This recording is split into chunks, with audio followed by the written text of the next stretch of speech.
ఏర్పాట్లు సక్రమంగా చేసినందుకు అధికారులకు అందరికీ కూడా ధన్యవాదాలు తెలియజేస్తున్నాను. మార్కండేయులు, నేను ఎల్ఐసి ఏజెంట్గా పనిచేస్తాను. పట్టభద్రుల ఓటు వేయడం జరిగింది.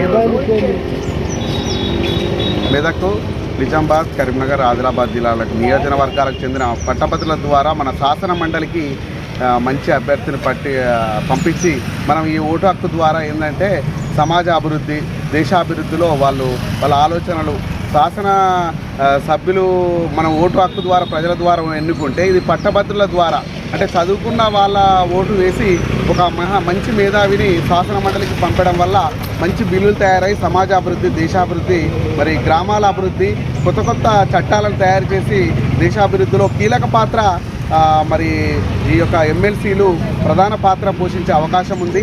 ప్రభుత్వం కూడా మేధావులకు మరి టీచర్లు అయితే టీచర్లను కలిసి ఒక ఎమ్మెల్సీని ఎన్నుకోవడం, అదేవిధంగా పట్టభద్రులు అయితే మరి ఒక అభ్యర్థిని ఎన్నుకోవడం ద్వారా ప్రజా సమస్యలు క్షేత్రస్థాయిలో, గ్రామీణ స్థాయిలో ఉన్నటువంటి సామాజిక సమస్యలు ఏవైతే ఉన్నాయో అవి శాసన మండలిలో చర్చకు దారితీసి ఒక మంచి బిల్లు వచ్చే అవకాశం ఉంటుంది. దీని ద్వారా శాసన మండలి ద్వారా మాకు ఓటు వేసే అవకాశం వచ్చినందుకు మేము చాలా కృతజ్ఞులమని భావిస్తున్నాము.